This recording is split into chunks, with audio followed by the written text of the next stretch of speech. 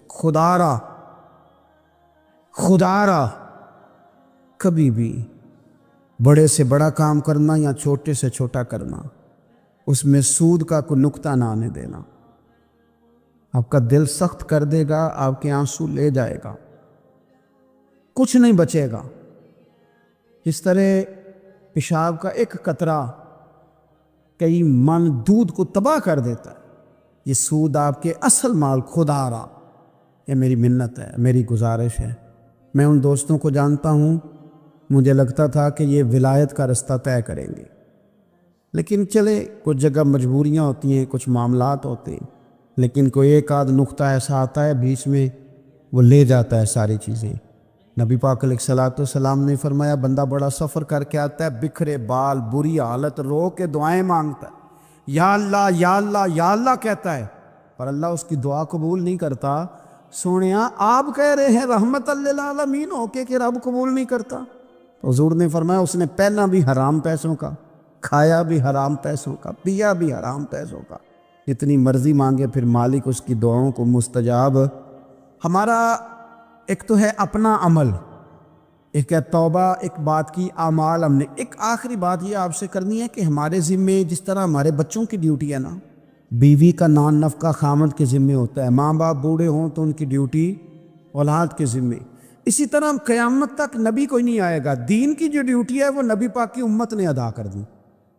اور اللہ کیا فرماتے ہیں قرآن مجید کی سورہ محمد صلی اللہ تعالی علیہ وسلم، اللہ فرماتے ہیں، یا ایھا الذین آمنوا ان تنصروا اللہ ینصرکم، اے ایمان والو اگر تم اللہ کے دین کی مدد کرو گے تو اللہ تمہاری مدد کرے گا، وَيُثَبِّتْ أَقْدَامَكُمْ، اور اللہ تمہارے قدموں کو جما دے گا، یعنی تمہیں مضبوط کر دے گا، تم مضبوط سے مضبوط ہوتے جاؤ گے۔ شرط کیا ہے؟ ان تنصر اللہ، اگر تم اللہ کے دین کی مدد کرو۔ اپنے مزاجوں میں اللہ کی دین کی مدد کا ذوق پیدا کریں۔ وَالَّذِي أَرْسَلَ رَسُولَهُ بِالْهُدَىٰ وَدِينِ الْحَقِّ لِيُظْهِرَهُ عَلَى الدِّينِ كُلِّهِ، میں پوری دنیا کے مسلمان حکمرانوں کو یہ بتانا چاہتا ہوں کہ یہ جو میرے نبی پاک کا دین ہے نا، یہ دبنے نہیں آیا، یہ غالب ہونے کے لیے آیا ہے۔ اور اسلام کی فطرت میں قدرت نے لچک دی ہے، اتنا ہی یہ ابھرے گا جتنا کہ دبا دو گے۔ کیا سمجھتے ہیں اسرائیل کے گنڈے کہ وہ مسجد اقصیٰ میں نمازیوں کو تنگ کر کے تو وہ کہیں گے کہ ہمیں پوچھنے والا کوئی نہیں؟ اسلام کی فطرت میں قدرت نے لچک دی ہے، اتنا ہی یہ ابھرے گا جتنا کہ دبا دو گے۔ بانجھ نہ سمجھا جائے اس امت کو، بس یہ جو مسلمان حکمران ہیں یہ اتنی بات سمجھ لیں کہ تم جب ان یہودیوں سے، کافروں سے معاہدے کرتے ہو تو تمہیں تو کچھ خیال نہیں آتا، تم تو صرف دنیا داری دیکھ کے چلتے ہو۔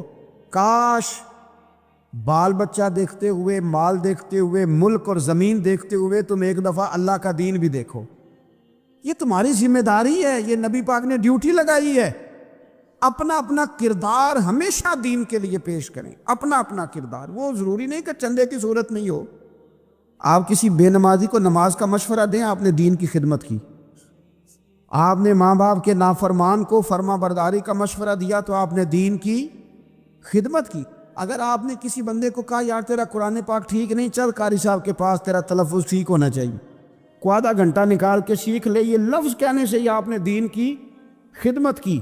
میرے نبی پاک صلی اللہ تعالی علیہ وسلم نے فرمایا ایک جملہ بول کے جو دین کی دعوت دے گا، ایک ایک جملے پہ اللہ 1,000 سال کی عبادت کا ثواب دے گا۔